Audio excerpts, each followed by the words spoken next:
guys, welcome again to the channel. Next lecture बात करेंगे multiplication हमने किया खत्म। अब जो टॉपिक पर हम लोग बात कर रहे हैं वो है क्या? ट्रांसपोज। ठीक है, ये वर्ड आप लोगों ने शायद सुना हुआ होगा ही ऑब्वियसली। अब हम लोग बात करने वाले हैं इस लेक्चर के अंदर ट्रांसपोज ऑफ अ मैट्रिक्स पर। सिर्फ ट्रांसपोज पर बात करेंगे एंड ट्रांसपोज की प्रॉपर्टी। उससे पहले एक चीज है, मेरे दिमाग से एक चीज आई है अभी दिमाग में। हुआ ये कि एक छोटी सी गलती हो गई थी।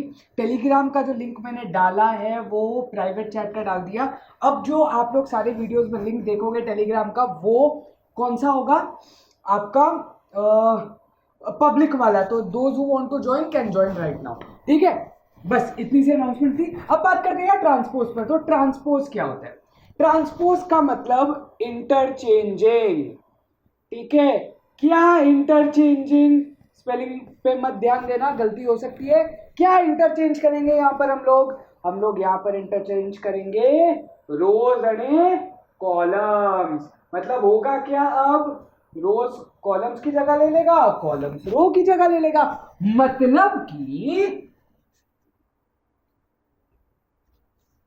तो ए का जो ट्रांसपोज होगा, लेट सपोज वो बी मैट्रिक्स है, तो होगा क्या? उसमें चेंज क्या हो जाएगा?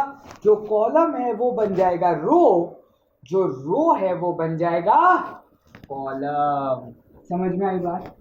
ठीक है, उल्टा उल्टा उल्टा, बस इतना सा ध्यान रखना है। बाकी तो इसकी प्रॉपर्टीज है वो मैं इधर लिख दूंगा, बट एक एग्जाम्पल के तौर पर देखते हैं कि इंटरचेंज करते कैसे हैं। ठीक है, लेट्स अच्छा 2x3 लिया है ना ए मैट्रिक्स को। चलो तो 2x3 ले लेते हैं। 2x3 मतलब 2 रो 3 कॉलम, 2 रो 3 कॉलम। ऑलराइट जी, ले लिया हमने। अब क्या करेंगे? इसका ट्रांसपोज। तो ट्रांसपोज का पहली बात तो साइन क्या होता है? ट्रांसपोज को लिखते कैसे? ए टी, ए की पावर टी, इसको हम बोलते हैं ए ट्रांसपोज। या फिर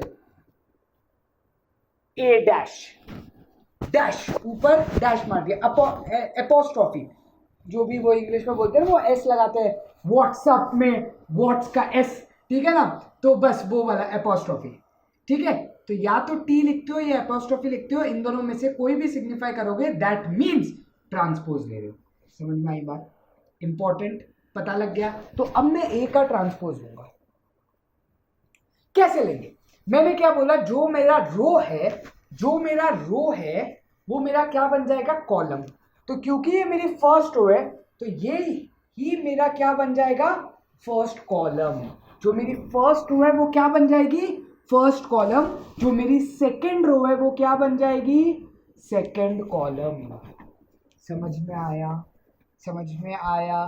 तो देख लो, इस मैट्रिक्स का ऑर्डर क्या था? 2x3। इस मैट्रिक्स का ऑर्डर क्या है? 3x2। कॉलम्स की जगह कॉलम्स, रो की जगह रो। अब एक खास बात पता है क्या है? एक खास बात है यहाँ पर, आप हमेशा एक नॉर्मल मैट्रिक्स को उसके ट्रांसपोज के साथ हमेशा मल्टीप्लाई कर सकते हो। हमेशा, ये ऑलवेज वैलिड होता है। क्यों भाई? क्योंकि आपका कॉलम इसका रो बन जाएगा। तो क्या हो जाएगा? 3 और 3 क्योंकि मैच कर रहे हैं, तो इसका मतलब मल्टीप्लीकेशन इज पॉसिबल। हमने कब क्या पढ़ा था? पॉसिबिलिटी क्या है? फर्स्ट कंडीशन क्या होती है कि the columns of the first matrix should be equal to the rows of the second matrix है, and the answer matrix will be. अब हमेशा एक चीज ध्यान में रखना, A इंटू ए ट्रांसपोज, कोई भी मैट्रिक्स आपने ले ली, कोई भी रैंडम मैट्रिक्स, उसके जब भी ट्रांसपोज के साथ मल्टीप्लाई करोगे तो आंसर हमेशा स्क्वायर मैट्रिक्स बनेगा। हमेशा, ये एक प्रॉपर्टी होती है। ठीक है, ऐसे कभी भी रैंडम पूछ लिया, A into A transpose will give which type of matrix? Column matrix, row matrix, क्या देगा? ऐसा कुछ भी, मैं ऐसे ही बना रहा हूं, स्क्वायर मैट्रिक्स। चाहे तो देख लो, आंसर क्या आएगा? 2x2। आंसर मैट्रिक्स का ऑर्डर क्या होता है? इसका रो इसका कॉलम, 2x2। अगर ये लेट सपोज 4x7 होता है, ये 7x4 बन जाता है उसका ट्रांसपोज, तो देख लो स्क्वायर मैट्रिक्स बन रही है, कॉलम्स और रोज इक्वल है। ठीक है। अच्छा, इसी से याद आया, जो मल्टीप्लिकेटिव आइडेंटिटी है ना, जो पिछले लेक्चर के अंदर डिस्कस किया है, वो हमेशा स्क्वायर मैट्रिक्स के लिए एप्लीकेबल होती है। क्यों स्क्वायर मैट्रिक्स के लिए एप्लीकेबल होती है? क्योंकि a इंटू आई हमने बोला था a होता है, ठीक है। आई खुद ही एक स्क्वायर मैट्रिक्स है, तो ऑब्वियसली a को भी, तो लेट सपोज हमने ये बना लिया, ठीक है, लेट सपोज हमने ये बना लिया, तो हम लोग मल्टीप्लाई तो कर लेंगे, बट जनरल केस में हम लोग क्या करते हैं, स्क्वायर मैट्रिक्स के लिए ही लेते हैं। समझ में आ गई बात? We always take that for square matrix. ये चीज याद रखना, केसेस है, डिफाइंड है, बट स्क्वायर मैट्रिक्स के लिए लेते हैं जनरली। जैसे कम्यूटेटिव लॉ वैसे डिफाइंड है, लेकिन मोस्ट ऑफ द केसेस में इट इज नॉन कम्यूटेबल, ठीक है। ये चीज ए हो गया, ए ट्रांसपोज हो गया, दोनों बात समझ में आ गई, ठीक है। करते कैसे? अब इसका क्या करते हैं, फॉर्मेट लिख लेते हैं, मैथमेटिकल स्टेटमेंट। तो ए आपका क्या बन जाता है भाई, ए आई जे एम क्रॉस एन। तो ए ट्रांसपोज क्या बनेगा, ए जे आई एन क्रॉस एम। सही बात, चेक कर लेते हैं। ए वन वन तो ए वन वन ही रहेगा, कोई दिक्कत नहीं। A one two, A one two, A one two is actually equal to A two one. आई बात समझ? ये बहुत इंपॉर्टेंट है, कहीं पर भी मैथमेटिकली पूछा जा सकता है कि mathematically how do we represent a transpose. ये तो आप लोग को पता लग गया, इंटरचेंजिंग, ये भी फॉर्मेट आप लोग को पता होना चाहिए। तो ट्रांसपोज समझ में आ गया पूरा का पूरा। तो बात कर लेते हैं उसकी प्रॉपर्टीज पर, और फटाफट से ये लेक्चर को खत्म करते हैं। तो प्रॉपर्टीज करते हैं discuss. Now what are the properties of a transpose? पहली प्रॉपर्टी, ए ट्रांसपोज का वापस अगर मैंने ट्रांसपोज लिया तो वो ए ही देगा। जैसे कि इसका मैं वापस ट्रांसपोज ले लूंगा तो क्या बनेगा, खुद सोचो। 1 2 3 4 5 6, जो उसकी रो है वो बन जाएगी कॉलम, जो उसकी दूसरी रो है वो क्या बन जाएगा, दूसरा कॉलम, जो उसका तीसरी रो है वो बन जाएगा तीसरा कॉलम। क्या ये दोनों मैच कर रहे हैं? जी हाँ, मैच कर रहे हैं, ठीक है। Otherwise you can also think कि ये इसका पहला कॉलम है तो ये इसका रो बन जाएगा, ये इसका दूसरा कॉलम है तो ये इसका दूसरा रो बन जाएगा, ये इसका तीसरा कॉलम है तो ये तीसरा रो बन जाएगा। ऐसे भी सोच सकते हैं। समझ में आया? तो this is one of the most important test property, ठीक है। दूसरी इंपॉर्टेंट टेस्ट प्रॉपर्टी जिसको हम लोग रिवर्सल लॉ भी कहते हैं, वो बहुत ज्यादा इंपॉर्टेंट है, और वो है ए डैश सॉरी ए बी का होल डैश।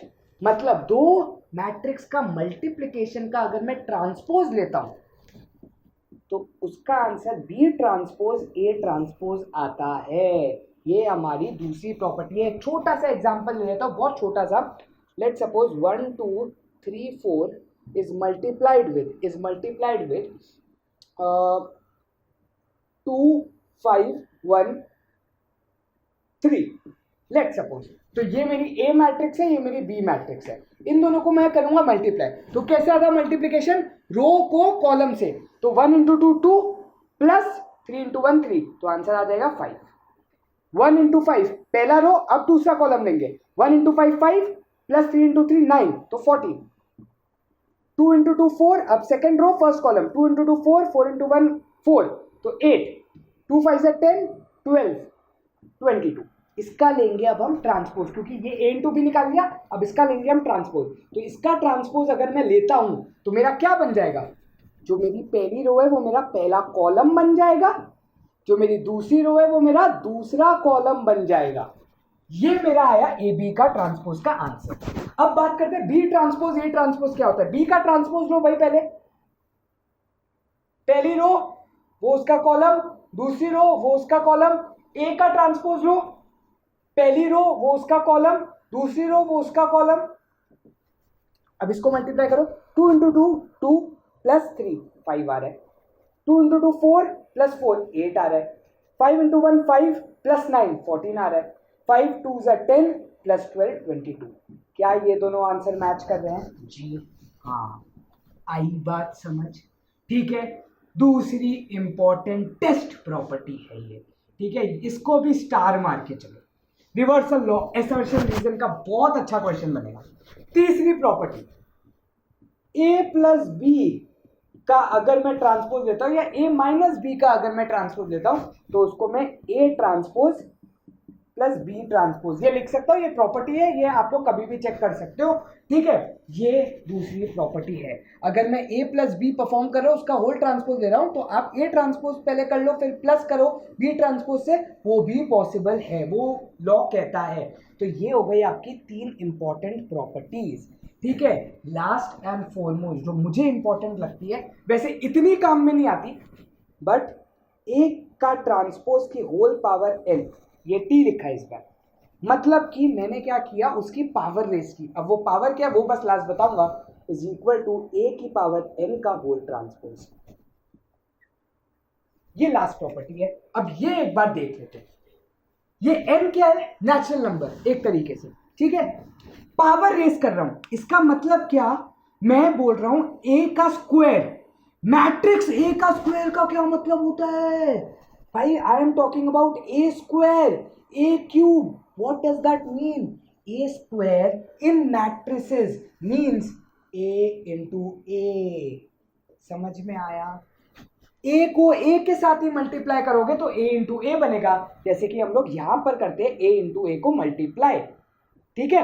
ए इंटू ए को करते हैं मल्टीप्लाई, यही वाला एग्जांपल लेते हैं 1324, इसको करते हैं मल्टीप्लाई, क्या आंसर मैट्रिक्स बनेगी जरा देखो, 1 into 1 1 plus 6 7, 1 3 3 plus 12 15, 2 1 2 plus 8 10, 2 3 6 plus 16 24।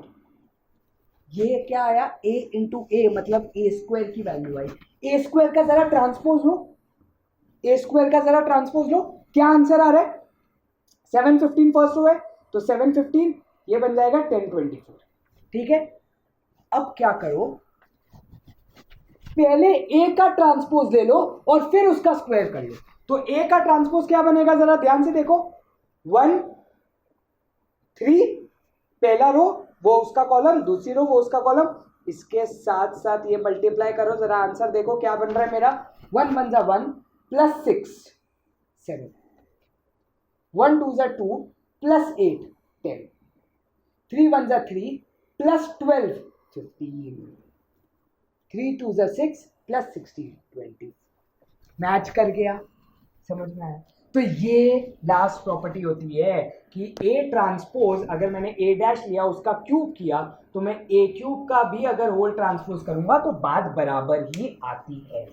तो ये 4 इंपॉर्टेंट टेस्ट प्रॉपर्टी है ट्रांसपोज की जो बहुत ज्यादा यूजफुल है बहुत सारे क्वेश्चन को इजी करने के लिए, एंड स्पेशली ये दो, ठीक है, और ये भी काम में आ सकती है, ठीक। So with this guys we end this lecture. अब ट्रांसपोज हुआ खत्म, नेक्स्ट आएगा आपका सिमेट्रिक एंड एसिमेट्रिक मैट्रिक्स जो कि ट्रांसपोज पर ही डिपेंडेंट है। Thank you guys for watching, see you in the next video, bye bye, शब्बा खैर, stay negative, thank you, bye.